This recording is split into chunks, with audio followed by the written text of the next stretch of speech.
Okay, we are starting with softwares. जी, कोई बताएगा क्या होता है software? Any any idea about the software? Anyone? Kashaf, क्या होता है software? Anything? A set of instructions. ठीक है, बिल्कुल सही है। Software, you can say software as a set of instructions. You can call software as a program. You can call software as a procedure. ठीक है, तो ये सारी चीजें What you can about call it as output a, of hardware? बिल्कुल सही है। एक चीज को आप जो है हार्डवेयर और यूजर के बीच की जो बेसिकली इंटरमीडिएरी, इंटरमीडिएरी को का क्या मतलब होता है? Middleman, इंटरमीडिएटर है। middleman से होता है ना? बिल्कुल, हाँ बिल्कुल, middle man. Basically software is acting as a middle man between hardware and a user. उस यूजर के इनपुट्स और आउटपुट्स को हार्डवेयर से कनेक्ट कर रहा है, उसको इंटरेक्ट कर रहा है, उसको रिलेट कर रहा है। This is the name of a software. ठीक है, तो सॉफ्टवेयर में आप सिंपल, अगर डेफिनेशन की बात है तो आप simple set, software is a program. ठीक है, या फिर आप कह सकते हो it's a document associated with computer programs. Software can be a set of instructions. सबसे बेस्ट डेफिनेशन ये वाली हो सकती है कि software is the intermediary between hardware and user. अच्छा, अब इसके अंदर सॉफ्टवेयर की भी काफी टाइप्स हैं। दो टाइप्स हैं, I mean, ठीक है। सॉफ्टवेयर के अंदर एक आपके पास सिस्टम सॉफ्टवेयर होता है और एक एप्लीकेशन सॉफ्टवेयर होता है। अच्छा, काफी टाइप से मुराद ये था कि कुछ ऐसे सॉफ्टवेयर हैं, वो मोड्स ऑफ सॉफ्टवेयर, उस पर हम बाद में आएंगे। अभी पहले डिस्कस करते हैं कि सॉफ्टवेयर की मेन जो दो कैटेगरीज हैं, उनमें एक कैटेगराइज होता है। The first one is system software, the second one is application software. अच्छा, सिस्टम सॉफ्टवेयर पे आते हैं पहले। सिस्टम सॉफ्टवेयर बेसिकली आपके पास, ये आपको एक, समझ लो कि एक प्लेटफॉर्म या एक बेस प्रोवाइड करता है in order to operate everything. Platform कह लो या आप इसको बेस कह लो, ये आपको एक बेस या एक प्लेटफॉर्म प्रोवाइड करता है जहाँ पे यूजर्स अपने सारे बेसिक टास्क, सारे बेसिक लेवल टास्क जो है परफॉर्म करता है। ठीक है, तो सिस्टम सॉफ्टवेयर बेसिकली आप इसको ये कह सकते हो कि it is a software design to provide a platform for other software. एक सॉफ्टवेयर के ऊपर जो है बाकी सारे सॉफ्टवेयर चलते हैं ना, सिस्टम सॉफ्टवेयर के ऊपर चलते हैं। ठीक है, तो आप इसमें लिए लिख सकते हो कि all software run on the basic system software. और वो सिस्टम सॉफ्टवेयर ये कंप्यूटर की बेसिक नीड है। मतलब ये एक ऑपरेटिंग सिस्टम हो सकता है, ये एक यूटिलिटी प्रोग्राम हो सकता है। यूटिलिटी सॉफ्टवेयर के बारे में हमने लास्ट क्लास में डिस्कस किया था। यूटिलिटी सॉफ्टवेयर क्या होता है? जी, आसान, क्या होता है यूटिलिटी सॉफ्टवेयर? सर हमने सॉफ्टवेयर शुरू नहीं किया। लास्ट में हम लोग पास कर गए थे सवाल कर रहे थे। उससे पहले हमने जब यूटिलिटी के बारे में डिस्कस किया था ना, जिसके अंदर हमने ये पढ़ा था कि वो डिस्क फ्रेगमेंटर, अच्छा वो सही है, सही, वो ही लेवल्स का टॉपिक था। ठीक ठीक। यूटिलिटी सॉफ्टवेयर की आगे बात आएगी। यूटिलिटी सॉफ्टवेयर बेसिकली क्या होता है? It is built in software, या आप इसको प्रोग्राम भी कह सकते हो, design to perform basic task in a computer. अब ये बेसिक टास्क का मतलब क्या है? अगर मैं यूटिलिटी सॉफ्टवेयर की बात कर रहा हूँ, एक ऐसा software that is design to perform basic task. Basic task से मुराद क्या है? बेसिक टास्क मींस जैसे कि बैकअप सॉफ्टवेयर है, बैकअप करना, backup software is a utility program. ठीक है, इसी तरीके से कंप्रेसर है, यूटिलिटी प्रोग्राम। एंटीवायरस है, यूटिलिटी प्रोग्राम। ठीक है, तो ये सारे प्रोग्राम जो है, डिस्क चेकर है, यूटिलिटी प्रोग्राम। डिस्क फॉर्मेटर है, यूटिलिटी प्रोग्राम। मतलब ये वो सॉफ्टवेयर जो आपके पास मशीन में बिल्ट इन आते हैं when you buy it. When you buy a machine, this software comes as a built in that particular machine. ठीक है, बिल्ट इन का मतलब क्या है कि प्री इंस्टॉल्ड पहले से ही होते हैं। तो system software can be a utility software, system software can B N operating system. मतलब वो सॉफ्टवेयर जो आपकी एक यूजर की बेसिक जरूरियात में आता है। ठीक है, एक डिवाइस ड्राइवर, डिवाइस ड्राइवर क्या होते हैं? डिवाइस ड्राइवर से क्या मुराद है? Device driver means the software through which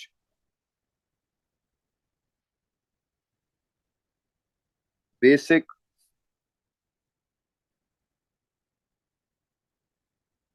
integrations are operated. अभी बेसिक इंटीग्रेशन से मुराद क्या है? आपने देखा होगा विंडोज जब आप डाउनलोड करते हो तो उसके लिए कभी कभार आपका स्पीकर काम नहीं करता, तो स्पीकर के लिए आप एक ड्राइवर यूज करते हो। कभी कभार आपकी यूएसबी जो होती है, जैसे न्यू मॉडल यूएसबी होती है, वो काम नहीं करती, डिवाइस ड्राइवर की जरूरत पड़ती है। कभी कभार आपका प्रिंटर नहीं काम कर रहा होता, आपको ड्राइवर की जरूरत पड़ती है। कभी कभार आपकी विंडोज के अंदर कोई इस तरह के मसले आ जाते हैं तो आपको ड्राइवर की जरूरत पड़ती है। कभी कभार आपका वीएलसी मीडिया प्लेयर नहीं चल रहा होता तो उसकी पर्टिकुलर डिवाइस ड्राइवर की जरूरत पड़ती है। तो ये बहुत सारी चीजें जो है बेसिक इंटीग्रेट करता है, इसका इसका ये काम है। ठीक है, तो सिस्टम सॉफ्टवेयर क्लियर हो गया होगा। अच्छा, फिर हम मूव करते हैं एप्लीकेशन सॉफ्टवेयर की तरफ। एप्लीकेशन सॉफ्टवेयर की तरफ मूव करते हैं। अच्छा, फीचर्स इसके अंदर क्या होते हैं सिस्टम सॉफ्टवेयर के जो फीचर्स हैं, ये आपका it controls and manages the operation of computer hardware. It is a platform on which other software हमने पढ़ लिया है। It's required to allow soft hardware and software to run without problems. ये इतना खास पॉइंट नहीं है हमारा। Human computer interface, H C I, human computer interface, ये एक ह्यूमन फ्रेंडली इंटरफेस प्रोवाइड करता है सिस्टम सॉफ्टवेयर। ऑपरेटिंग सिस्टम को आपने देखा है ना, जैसे एप्पल है, एप्पल एक ऑपरेटिंग सिस्टम है आईओएस का। ठीक है, अब आप यहाँ पे देखेंगे, मैं अगर होम पेज पे जा रहा हूँ तो आप देखेंगे सारे विजेट्स वगैरह सारे प्रॉपर्ली डिजाइन हुए हैं। मतलब अगर मैं किसी आउट ऑफ द बॉक्स किसी यूजर को पूछ लूँ कि मुझे कैमरा खोल के दिखाओ, तो उसको पता होगा वो कहाँ क्लिक करना है। तो यूजर कन्वीनियंट आपके पास इंटरफेस होना चाहिए। सही, that is all system software is about. Controls the allocation and uses of hardware resources. Hardware resources की जैसे कि इनकी कनेक्शन, इनकी अवेलेबल स्पेस, यूटिलाइज स्पेस, ये सारी चीज़ों को कंट्रोल करना, ये सारी चीज़ों को गो थ्रू करना। ठीक है, ये सारी चीज़ें आती है सिस्टम सॉफ्टवेयर में। तो सिस्टम सॉफ्टवेयर की आप एक और डेफिनेशन ये वाली भी लिख सकते हो कि it is a program that allows hardware and software to run. बल्कि आप इसको ऊपर वाली जो मैंने ये वाली लिखी है, this one, set of programs to control and manage the operation of computer system, ये कंप्यूटर हार्डवेयर, ये सबसे बेस्ट डेफिनेशन होगी। ठीक है, ये अपने पास आप लिख लें, सिस्टम सॉफ्टवेयर की सबसे बेस्ट डेफिनेशन है ये।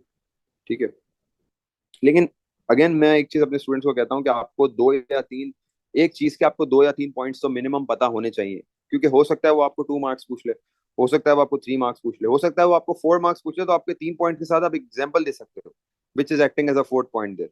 ठीक है, तो मेरी कोशिश ये होती है कि मार्किंग स्कीम वगैरह सीआई बेस जिस तरीके से आंसर्स करते हैं उसी तरीके से मैं जो है गाइड करूँ। अच्छा, फिर आ जाओ आप एप्लीकेशन सॉफ्टवेयर पे। एप्लीकेशन सॉफ्टवेयर वो बेसिक सॉफ्टवेयर आपके सिस्टम का जिसके ऊपर एक क्लाइंट काम कर सकता है। जैसे वो बेसिक चीजें जो एक क्लाइंट की बेसिक जरूरियात है। मतलब अगर कंप्यूटर डाउनलोड हो गया, ठीक है, विंडोज डाउनलोड हो गई, विंडोज डाउनलोड होने के बाद आपके पास वो चीजें जो सारी एप्लीकेशंस को रन कर रही है, क्या हो सकता है जिसके ऊपर आपके पास एप्स रन होती हैं, एप्लीकेशंस रन होती हैं, वो क्या हो सकती है? जैसे कि माइक्रोसॉफ्ट ऑफिस। माइक्रोसॉफ्ट ऑफिस एक बेसिक इनका डोमेन है जिसके अंदर आपके पास वर्ड भी चलता है, जिसके अंदर आपके पास पावर पॉइंट भी चलता है, ठीक है, जिसके अंदर आपके पास एक्सेल भी चलता है। तो ये सारी चीजें किसमें आ जाती है? एप्लीकेशन सॉफ्टवेयर के अंदर आ जाती है। तो सिंपली आपने इसमें क्या बताना है? Computer program design to carry out a specific task other than one relating to the operation of the computer itself. मतलब ऑपरेशन ऑफ द कंप्यूटर से रिलेट नहीं करना चाहिए। ठीक है, it is use to carry out a specific task other than one relating to the operation of the computer. Operation of the computer को कौन सी side देख रही है? सिस्टम सॉफ्टवेयर देख रही है। ठीक है, it performs various applications, user friendly है ये, may be a single program. For example अब देखो पेंट है, अब पेंट क्या है? एक एप्लीकेशन सॉफ्टवेयर है, या माइक्रोसॉफ्ट ऑफिस है, ठीक है, या फिर मैंने ले लिया वीएलसी मीडिया प्लेयर।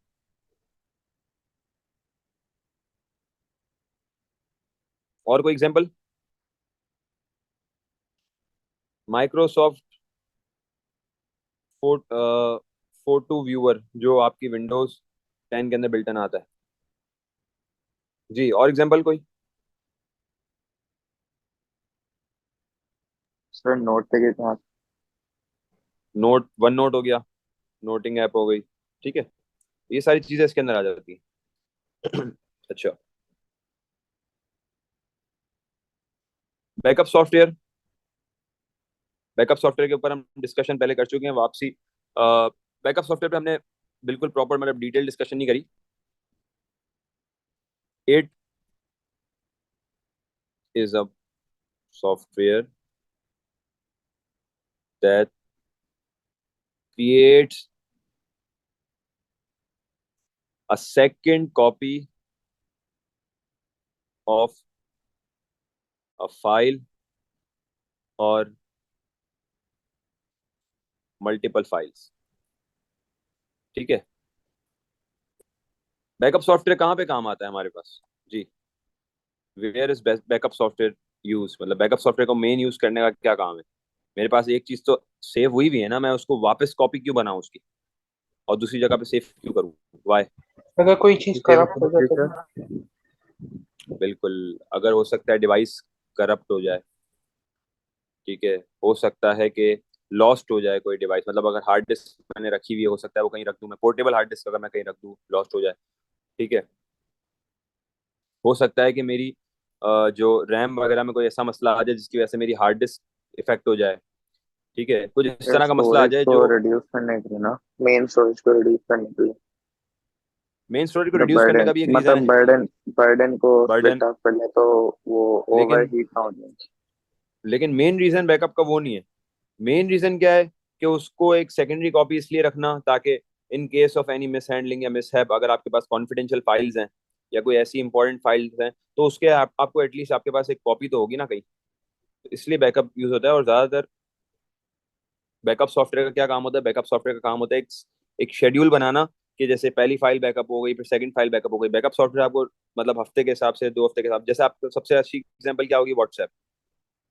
व्हाट्सएप में आपने देखा बैकअप का ऑप्शन आता है, आप करते हो मंथली, या आप करते हो वीकली, या आप करते हो डेली, या आप करते हो ट्रांसफर एनुअली। ट्रांसफर क्या बैकअप में काउंट होगा? ट्रांसफर का बिल्कुल बैकअप पे बैकअप पे काउंट काम होगा। होगा। ट्रांसफर नहीं होता ना, बेसिकली वो व्हाट्सएप को वहां पे उस पर्टिकुलर आई क्लाउड सर्वर में बैकअप करता है। फिर वो ट्रांसफर इस तरह होता है कि आप दूसरी डिवाइस में जब आप लॉग इन करते हो तो वो उसको यहाँ से एक्सेस करता है। तो उस पे Google getting the drive point? भी फिर वही बैकअप हो गया ना, गूगल ड्राइव भी तो। गूगल ड्राइव को भी आप as a backup software, backup software basically देखो, बैकअप सॉफ्टवेयर खुद उसकी जो इंटेंशन है, उसकी इंटेंशन सिर्फ यही है कि सारी फाइल्स को बैकअप करना। अगर आप बैकअप करके गूगल ड्राइव में डाल रहे हो तो वो आपके पास एक समझो एक प्लेस हो जाएगी, एक प्लेस हो जाएगी जहां पे आपके पास कोई भी डाटा स्टोर हो रहा है, मतलब बैकअप फाइल्स को रखने के लिए, स्टोर करने के लिए एक प्लेस हो जाएगी। वो खुद एक बैकअप बैकअप सॉफ्टवेयर नहीं है, सही। तो ये हो गई, डेफिनेशन हो गई। और it is a good practice to use the operating system backup utility, जो इन्होंने अपनी बैकअप सॉफ्टवेयर की जो यूटिलिटी प्रोग्राम है उसको आप यूज कर सकते हो, बिल्ट इन होता है ये। Allow a schedule for backing up files, only carry out a backup procedure if there have been any changes made to a file। अब जैसे कोई फाइल है, लेट से वर्ड की फाइल है ना। अब देखो मैं आपको एग्जांपल बताता हूँ। वर्ड की फाइल है, बैकअप ओरिजिनल। देखो आपने कोई भी वर्ड की फाइल में एडिटिंग करी, जैसे ही आपने पुरानी फाइल एडिटिंग करी, आपने दबाया कंट्रोल एस। कंट्रोल एस क्या होगा उससे? कंट्रोल एस से क्या होता है? Saves. Yes, it saves the current data in that file, मतलब जो भी चेंजेस हुई होंगी तो वो ये सारा बैकअप सॉफ्टवेयर के अंदर है। तो पीछे से बैकअप सॉफ्टवेयर क्या करता है, पर्टिकुलर फाइल के अंदर जो है ना, फर्दर उसके अंदर चेंजेस करके बैकअप कर देता है, ठीक है। और अगर अलग से बैकअप करना हो तो फिर वो उसकी कॉपी बना देता है, सही है।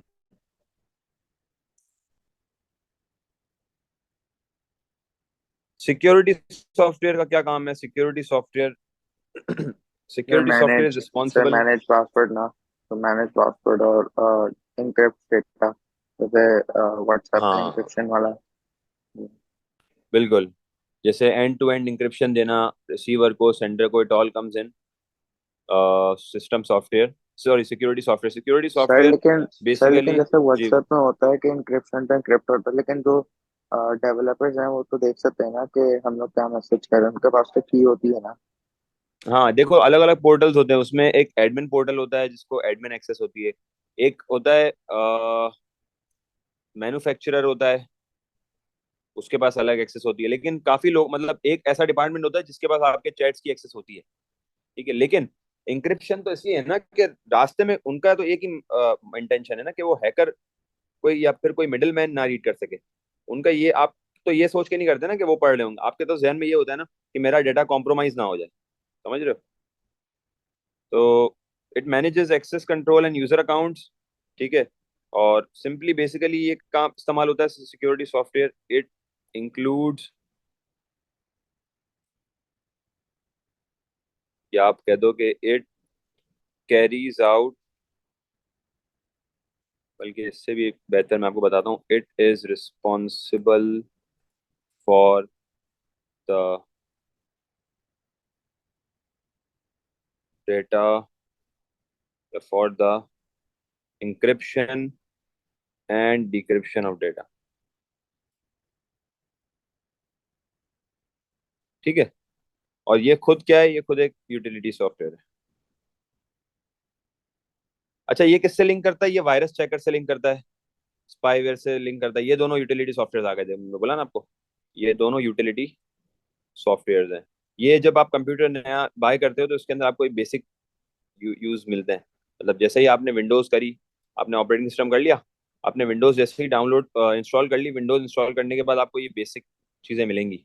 वायरस चेकर मिलता है ना आपको विंडोज 10 में, जिसके अंदर आपको वायरस एंड थ्रेड्स का ऑप्शन आता है। सेटिंग्स में आप देखोगे ना, तो वायरस एंड थ्रेड्स का ऑप्शन आता है। स्पाईवेयर चेकर, स्पाईवेयर चेकर मतलब कोई भी इस तरह का स्पाईवेयर होता है, कोई भी मेलिशियस प्रोग्राम होता है, उसको उसको मतलब उसके ऊपर नजर रख रहा होता है। अगर कहीं भी मिलता है तो वो फौरन अलार्म करता है, उसको मिनिमाइज करने की कोशिश करता है। ठीक है। Protects network interfaces. ठीक है।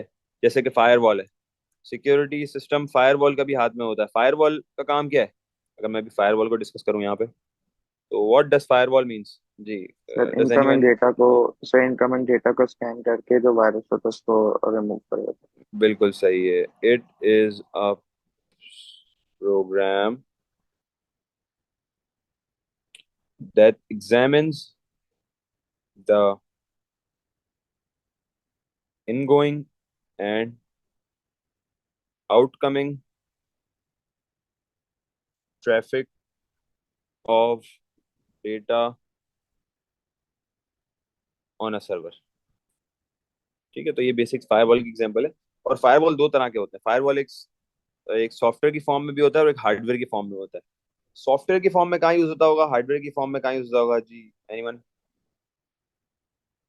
If anyone can try. जी Fardeen, where can firewall be use in a software and where can it be use in a hardware?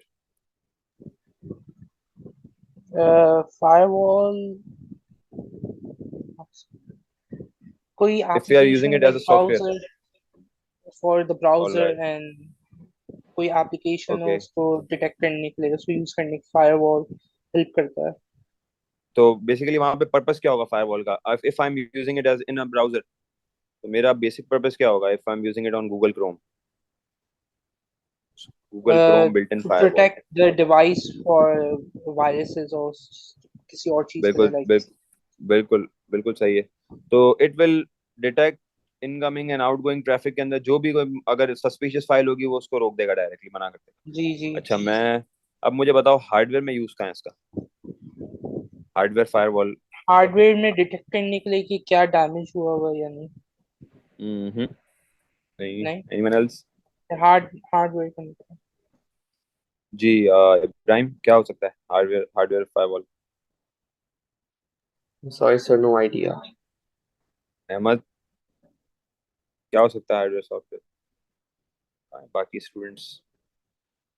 Ji, anyone else? Kashaf, hardware software में कहाँ यूज कर सकता हूँ? कोई एप्लीकेशन, कोई कोई चीज दिमाग है। में आ रही है? सर हार्डवेयर में वो वर्म्स और वो तो कंप्यूटर वायरसेस होता है उसको देखने के लिए नहीं, शायद लेकिन नहीं होगा। हार्डवेयर की फॉर्म में क्या, मतलब कभी आपने सोचा था कि फायरवॉल इन हार्डवेयर फॉर्म भी हो सकता है? जी अहमद? नहीं, हार्डवेयर फॉर्म में ये आपके पास in the form of towers होता है। ये इस तरीके के टावर्स लगे हुए होते हैं। इस तरीके के टावर्स आपके पास लगे हुए होते हैं। और ये कहाँ लगे हुए होते हैं अभी मैं आपको बताता हूँ। ये आपके पास ज्यादातर यूज होते हैं इन सॉफ्टवेयर हाउसेस। ठीक है। और दूसरा इसका यूज होता है कमर्शियल इंडस्ट्रीज में, कमर्शियल वर्क के अंदर यूज होता है ये। बाकायदा फिजिकल बड़ी बड़ी मतलब वो ऐसे जैसे सीपीयू होता है ना, सीपीयू की तरह डेस्कटॉप होते हैं, वो कनेक्ट हुए होते हैं विद द वायर, और ये आगे तो से जैसे वो बिटकॉइन माइनिंग में जो लगे हुए होते हैं। बिल्कुल बिल्कुल उसके अंदर लगे हुए होते हैं ये, और ये बहुत ज्यादा ऑशियस होते हैं, बहुत ज्यादा इंपॉर्टेंट होते हैं, और इनकी डिटेक्शन इतनी ज्यादा होती है कि ये बहुत बड़े लेवल पे लगे हुए होते हैं। मतलब जहाँ पे ह्यूज डाटा इन गोइंग और आउट गोइंग हो रहा होता है ना, वहाँ पे हमें फिजिकल मशीन लगानी पड़ती है बाकायदा फायरवॉल। ठीक है, तो फिजिकली एक हार्डवेयर की डिवाइस है फायरवॉल। फायरवॉल एक डिवाइस है। Firewall can be a device as well and it can be a program as well. ठीक है, लेकिन हम जब प्रोग्राम की बात करते हैं तो उसमें दोनों चीज आ जाती है। सही है, तो ये दोनों तरह हो सकता है, सॉफ्टवेयर वाइज भी हो सकता है और हार्डवेयर वाइज भी हो सकता है। सही है। अच्छा, स्क्रीन सेवर्स। स्क्रीन सेवर्स क्या होते हैं? स्क्रीन सेवर्स बेसिक कंपोनेंट है आपके आपके रोजमर्रा के यूज का, ये एक बेसिक कंपोनेंट है, लेकिन आपने कभी इसके बारे में सोचा नहीं, कभी पढ़ा नहीं। Screen savers are programs that supply moving and still images on the monitor screen after a period of inactivity by the computer. मतलब आपने, अगर आपको याद हो, तो आप जब छोटे थे तो आपने एक पेंटियम 4 यूज किया होगा, जिसका सीपीयू के अंदर अभी भी, आप अगर अभी वाले सिस्टम की बात करो, तो आप जब उसको थोड़ी देर के लिए छोड़ देते हो तो आपकी स्क्रीन पे क्या आता है? अब नहीं आता वो, लेकिन पुराने मॉडल्स के अंदर आता था। लोगो आता था कभी फिर, आपने, और जो बाउंस होता बिल्कुल रहता था। बिल्कुल बिल्कुल बिल्कुल। तो वो आपके पास जब विंडोज होती थी तो इसमें इस तरीके से बना हुआ होता ना एक्सपी, इस तरह, ये हर जगह पे मूव करता था। तब ये अगर एक लोगो था तो ये इस तरीके से मूव करता था, इसकी अलग अलग मूवमेंट, मतलब ये यहाँ से यहाँ क्लिक होता था, फिर ये ऊपर जाता था, फिर ये यहाँ क्लिक होकर वापसी आता था, फिर ये यहाँ क्लिक होता था, फिर ये अपनी जगह पे रोटेट। तो ये यूजर को मतलब आइडलनेस से बचाने के लिए एक समझो एक टाइप ऑफ एक्टिविटी परफॉर्म हो रही है। ठीक है, सामने मॉनिटर पे अगर मॉनिटर आइडल है, मॉनिटर पे कुछ नहीं हो रहा, मॉनिटर को कोई माउस मूवमेंट नहीं मिल रही, मॉनिटर को कोई कीबोर्ड का सिग्नल नहीं मिल रहा, तो मॉनिटर अपने आइडल स्टेट में चला जाएगा। आइडल स्टेट में screen savers are the best thing that can that can be efficient for the computer, और वो उस पर्टिकुलर टाइम के लिए मतलब यूजर के लिए एक इंटरेक्टिव टाइम कर देता है। खैर हम तो नहीं देखते ये चीजें, लेकिन डल ब्लैक स्क्रीन से तो बेहतर है ना, ब्लैक स्क्रीन से ये बेहतर है। ठीक है, they are the program they supply moving and still images. हम तो स्टिल इमेजेस देखते हैं, मूविंग सॉरी हम मूविंग इमेजेस देखते हैं, स्टिल भी होती हैं, जैसे उन्होंने बोला एक लोगो आ जाता है सामने। ठीक है, on the monitor screen after a period of inactivity by the computer. They were originally developed to protect older monitors which would suffer from phosphor burn if the same screen image remained for any length of time। अब यहाँ पे क्या reason use किया हुआ है, यहाँ पे एक और एक रीजन ये है कि वो मॉनिटर को किसी पर्टिकुलर स्टेट में, अनस्टेबल स्टेट में जाने के लिए उसको रोकते थे। हमारा क्या यूज होता है? यूजर की आइडलनेस को बचाने के लिए यूज करते हैं। तो अलग अलग यूजेस हैं, जैसे इन्होंने क्या लिखा हुआ है कि they were developed to protect older monitors which would suffer from phosphor burn if the same screen image remained for any length of time। तो वो बीच में मिडिल ऑफ द पीरियड में स्क्रीन बंद हो जाती थी, ताकि स्क्रीन को भी एक एक समझो एक रेस्ट मिल जाए। ठीक है, स्क्रीन सेवर का ये बेसिक पर्पस है। और एक और मेन मेन काम क्या होता है कि भाई आपके पास जो पीछे बैकग्राउंड पे जो टास्क चल रहे होते हैं, जैसे लेट से डाउनलोडिंग हो रही है, मैंने एक मूवी यू टॉरेंट पे I started downloading a movie and I left my computer for 2 hours. तो अगर कंप्यूटर बंद हो जाता है आइडल स्टेट में, लेट से ब्लैक स्क्रीन आ जाती है, तो हो सकता है कि पीछे का कोई प्रोग्राम इंटरप्ट हो जाए, तो उस चीज को कंटिन्यू रखने के लिए आपके पास एक लोगो मूव कर रहा है कि पीछे भी काम चल रहा है, you don't have to worry about anything. ठीक है, तो they are use to activate useful background task that can only go when the computer is in a idle state. Scans for viruses, distributed computing application, these allow apps to use the computer's resources only when it is idle। अच्छा, example इन्होंने जैसे दी हुई है ना, online gaming app, जैसे एक चीज move कर रही है ना ऑनलाइन। अच्छा, डिवाइस ड्राइवर्स, अभी हमने थोड़ी देर पहले पढ़ा था कि system software can be a device driver, और डिवाइस ड्राइवर के अंदर हमारे पास डेफिनेशन की हम बात करें तो they are the software that communicate with the operating system and translate data into a format understood by a hardware peripheral device. ठीक है, मैंने वहां पे क्या बताया था कि आपको ये सारी इंटीग्रेशन परफॉर्म करता है इनपुट आउटपुट डिवाइसेस की। ठीक है, यहाँ पे भी वही वाली बात है, it translates data into a format understood by a hardware device. तो सारी हार्डवेयर डिवाइसेस को कनेक्ट करने के लिए प्रिंटर हो गया, ठीक है, बहुत सारी जो अलग अलग डिवाइसेस हैं उनको उनके साथ कनेक्ट करने के लिए आपके पास डिवाइस ड्राइवर्स यूज होते हैं। जैसे इंटरनेट है, इंटरनेट को चलाने के लिए हमारे पास एसडी कार्ड यूज होता है। एसडी कार्ड को यूज करने के लिए मेरे पास इथरनेट यूज होता है। इथरनेट मेरे पास एक डिवाइस ड्राइवर हो गया। इसी तरीके से अगर मेरे पास एक ग्राफिक कार्ड है, ग्राफिक कार्ड को यूज करने के लिए मेरे पास ड्राइवर होना चाहिए। अब तो अब जो ग्राफिक कार्ड है वो ऑटो डिटेक्ट कर लेते हैं, लेकिन पुराने ग्राफिक कार्ड से, जैसे कि निविडिया, आप लोग में से कोई गेमिंग करता होगा आपको पता होगा, एटीआई, रेडियन, अलग अलग कार्ड है। हालांकि मैंने गेमिंग नहीं करी कभी, लेकिन मुझे इनके बारे में आइडिया है थोड़ा सा, ठीक है। प्रिंटर हो गया, कोई कैमरा हो गया, कोई ऐसी डिवाइस, लेट से कोई माइक्रोफोन हो गया, मुझे माइक्रोफोन ऐड करना है तो माइक्रोफोन के लिए अलग से मुझे ड्राइवर इंस्टॉल करना पड़ेगा, ठीक है। ये डिवाइस ड्राइवर इसके लिए काम आते हैं। ऑपरेटिंग सिस्टम में मैंने काफी डिस्कशन की थी हम लोगों ने। ऑपरेटिंग सिस्टम को पिछली क्लासेस में हार्डवेयर के अंदर हमने पूरी इसके ऑपरेटिंग सिस्टम के बारे में डिस्कशन की थी, और उसके हमने डिफरेंट टाइप ऑफ फीचर्स भी पढ़े थे, features of the operating system. Operating system की डेफिनेशन कौन बताएगा? अहमद, ऑपरेटिंग सिस्टम की डेफिनेशन बताओ जी। सही उसमें तुझे वैसे बता देता हूँ कि बेसिकली आपके तमाम प्रोग्राम उसमें स्टोर होते हैं और वहाँ आपके ऑपरेशंस कैरी आउट करते हैं। वो तो सही, ऑपरेशंस कैरी आउट करता है, प्रोग्राम कैसे स्टोर होता फिर उसमें तो सारा क्रोम श्रोम ऑपरेटिंग सिस्टम में। है? वो तो होते हैं ना, तो बाकी चीजें भी तो होती है, तो हम उसकी एक डेफिनेशन की बात करेंगे तो हम किस तरह लिखेंगे? अ program that connects hardware and software and runs them। सही है, दोनों को कनेक्ट करके एम्बेडेड सिस्टम की तरह नहीं है।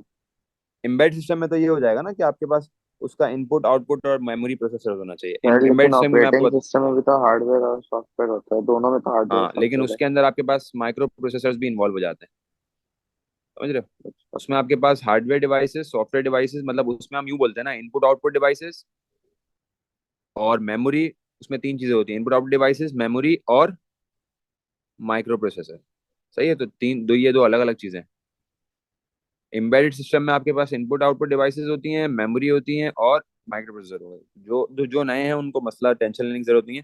आप लोग पिछली रिकॉर्डिंग से जब एक्सेस करेंगे तो आपको A to Z सब समझ में आ जाएगा। अभी थोड़ा सा हो सकता है चीजें क्लियर ना आउट ना हो रही हो, क्योंकि पीछे से भी लिंक करती हैं काफी चीजें। Examples of operating system: Windows, Android का अपना ऑपरेटिंग सिस्टम है, OS, iOS का अपना ऑपरेटिंग सिस्टम है, विंडोज का अपना ऑपरेटिंग सिस्टम है, माइक्रोसॉफ्ट का, ठीक है। ये सारे फंक्शन हमने डिस्कस किए थे डिटेल में। हमने एक एक फंक्शन के ऊपर चार चार लाइन लिखी थी, याद है? इस तरह का एक टेबल था ना, हमने इसको क्लोज अप करके सारी चीजें कर ली थी, तो वो रिकॉर्डिंग के अंदर डलेगी, ऐड हुई है। अच्छा, ह्यूमन कंप्यूटर इंटरफेस, HCI, अभी थोड़ी देर पहले इसका जिक्र हुआ था। ह्यूमन कंप्यूटर इंटरफेस दो तरह के होते हैं। एक तो वो होता है जो आपके पास HCI में दो होते हैं। एक आपके पास GUI होता है और एक आपके पास CLI होता है। अब GUI और CLI ये दो तरह के, ये है क्या चीज? GUI means graphical user interface, CLI means command line interface. ये दोनों चीजें क्या होती हैं, किस तरीके से वर्क करती हैं? अच्छा, GUI के अंदर ये क्या करता है? It provides interactive and graphical interface to users. मतलब यूजर्स को कन्वीनियंट रहे, यूजर को चलाने में मजा आए, ऐसा ऐसा इंटरफेस जो यूजर को समझ आए। बेसिक पर्पस क्या है? यूजर को अंडरस्टैंड करने का। अब GUI में एग्जांपल क्या हो सकती है हमारे पास, हम क्या यूज कर रहे हैं? जैसे कि मैंने कहा विंडोज, ठीक है भाई। और क्या होगी ग्राफिकल यूजर इंटरफेस में? और क्या ऑपरेटिंग सिस्टम की बात होगी? और कहाँ कहाँ प्रोवाइड होता है? iOS, iOS कह दो या इसको मैक ओएस कह दो, मैक ओएस, ठीक है। एप्पल का जो है, ये दोनों आपको GUI प्रोवाइड करते हैं। एंड्रॉयड वाला भी GUI प्रोवाइड करता है, ग्राफिकल यूजर इंटरफेस, वो आपको कमांड लाइन नहीं प्रोवाइड करता। कमांड लाइन में क्या होता है, कमांड लाइन में क्या होता होगा?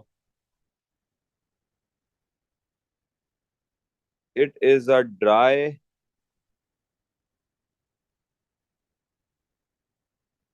interface which can be operated only by the expert person।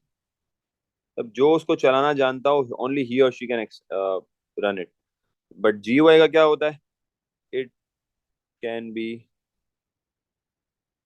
Functioned या ऑपरेटेड बाय एनीवन।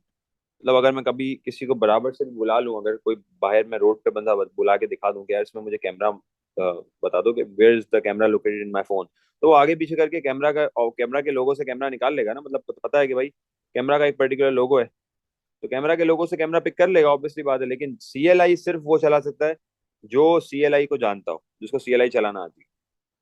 और CLI विंडोज में भी होता है, लेकिन मेन आपके पास जो CLI तो होता है, कमांड लाइन इंटरफेस, जो मेन होता है जिसके अंदर मेनली यूज होता है, वो होती है लिनक्स।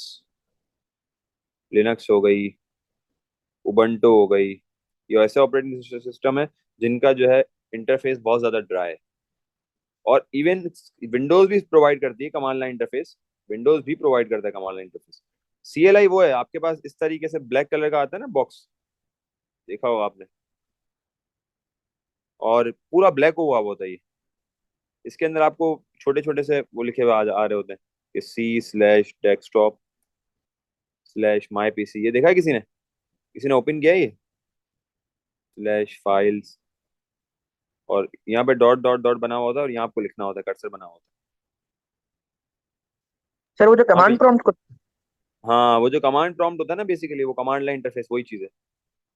ठीक है, तो उसके अंदर वो, अच्छा, आप उसको यूज करते हुए भी सारे ऑपरेशंस कर सकते हो। मतलब आप उसको यूज करते हुए आप फाइल ओपन कर सकते हो, आप उसको यूज करते हुए डिलीट कर सकते हो। लेकिन हम क्या करते हैं, हम कहते हैं भाई हम कोडिंग वाले मामले की तरफ क्यों आए, हम डायरेक्ट माउस से यूज करेंगे, हम direct drag and drop feature use करेंगे। हम यूज करते हैं ड्रैग एंड ड्रॉप फीचर, जो GUI प्रोवाइड करता है। GUI हमें drag and drop feature provide करता है, सिर्फ ड्रैग करो और ड्रॉप करो। सही है।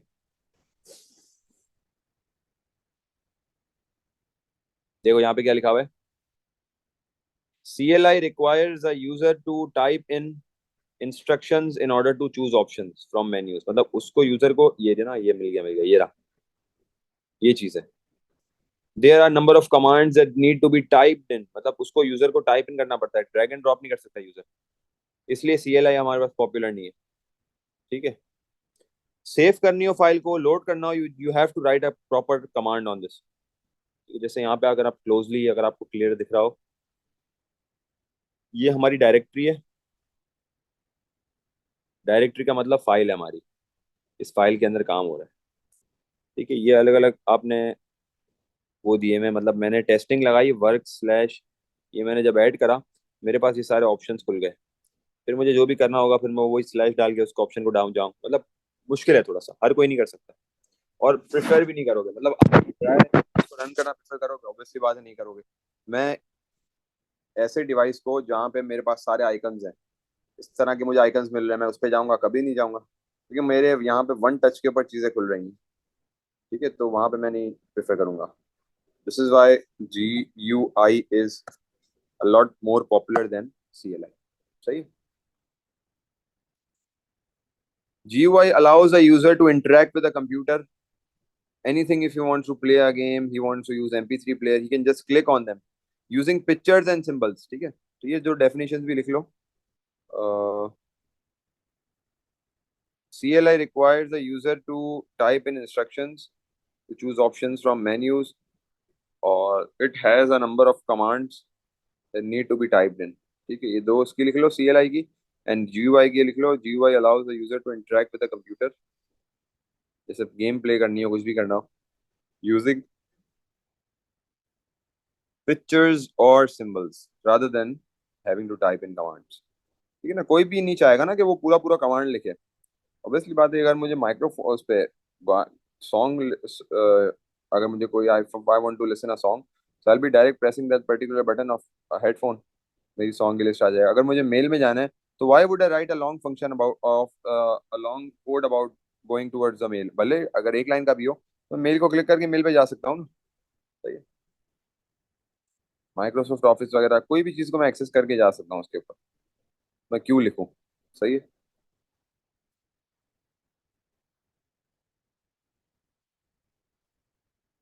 GUI uses various technologies and devices to provide user interface. One of the most common command is Vim, which was developed for use on personal computer. ये हम जरूरी नहीं है, ये हमारे पास एडवांटेजेस आ गए GUI के और CLI के। ठीक है, अब CLI के देखते हैं।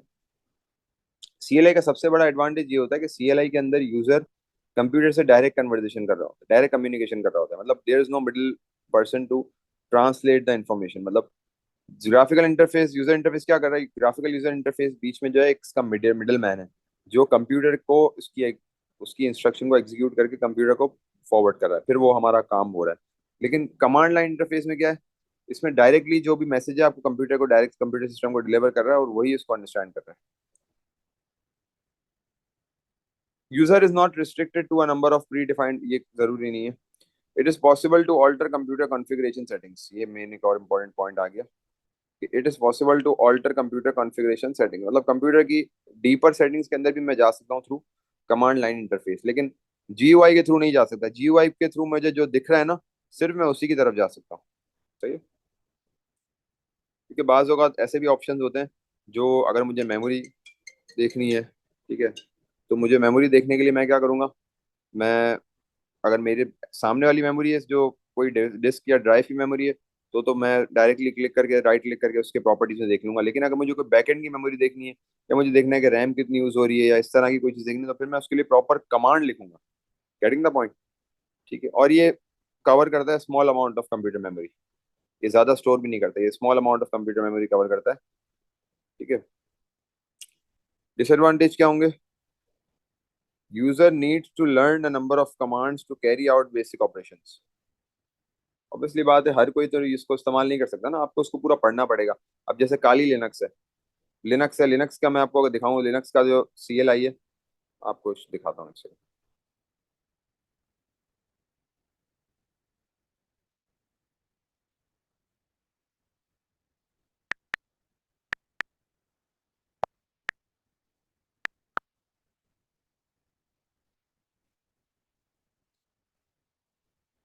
इस तरीके से होता है लिनक्स, मतलब लिनक्स पे सिर्फ आप क्लिक कर सकते हो ऑन द टैब्स बस, और अगर आपको कोई भी काम करना है, कोई चीज डिलीट करनी है, कोई चीज न्यू फाइल बनानी है, आपको इस कमांड प्रॉम्प्ट के अंदर लिखना पड़ेगा।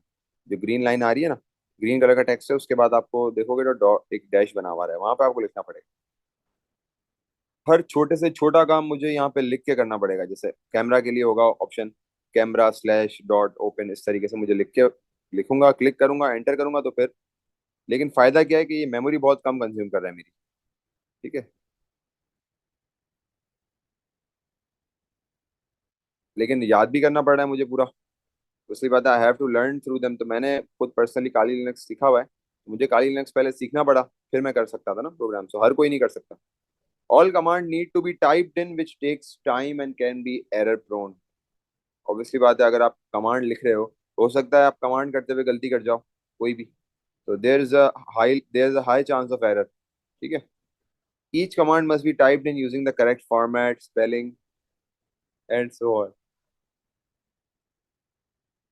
कोई भी कमांड को मैं जब एंटर कर रहा हूँ, उसको उसके करेक्ट फॉर्मेट में एंटर करना है। मैं स्मॉल में भी नहीं यूज कर सकता। अगर मैं लेट से मेरा अगर मैं लिख रहा हूँ कंट्रोल, और कंट्रोल का C छोटा है, और अगर मैं इसको कैपिटल में लिख देता हूँ तो भी एरर हो जाता है, पता है आपको, इतनी माइन्यूट मिस्टेक्स भी एरर हो जाती है। Type of interface uses up considerably more computer memory. अच्छा, CLI की तरफ आते हैं, तो user does not need to learn any command, सबसे अच्छी बात। More friendly, pointing device is used to click on an icon to launch the computer. बस यहाँ तक काफी है, लॉन्च द एप्लीकेशन। कोई भी पॉइंटिंग डिवाइस माउस है, मैंने डबल क्लिक किया ऑन हो गया, मुझे कोई कमांड लिखने की जरूरत नहीं पड़ी। ठीक है। अब डिसएडवांटेज क्या है? अच्छी खासी मेमोरी स्टोर करता है, अच्छी खासी मेमोरी कंज्यूम करता है। ठीक है। Enough of the memory is consume by GUI। User is limited to the icons provided on the screen. जो सिर्फ सामने दिख रहा है आपको, you can only go on those items and you can only go inside that. लेकिन command line interface में आप बैकएंड की चीजों को भी कोड करके देख सकते हैं। सही है। Need an operating system such as Windows to operate which uses up considerable memory. इसमें आपको एक ऑपरेटिंग सिस्टम की जरूरत चाहिए। ऑपरेटिंग सिस्टम नहीं होगा तो आपका ग्राफिकल यूजर इंटरफेस पॉसिबल ही नहीं है। ठीक है। विच यूजेस अप कंसिडरेबल मेमोरी। अच्छा, ऑपरेटिंग सिस्टम के बगैर कमांड लाइन इंटरफेस सिर्फ पुराने वाले कंप्यूटर्स में चलाया जाता था, अब तो विंडोज जरूरी हो गई है ग्राफिकल यूजर इंटरफेस के लिए। ठीक है। तो दीज आर द ऑप्शंस जो मुझे पता होने चाहिए क्लियरली। ठीक है। कमांड लाइन इंटरफेस के। और any questions, anyone is having any question, पूछ लो। नहीं क्लियर है जी? फरदीन है एनी क्वेश्चंस? इब्राहिम? नहीं सर। जी अहमद?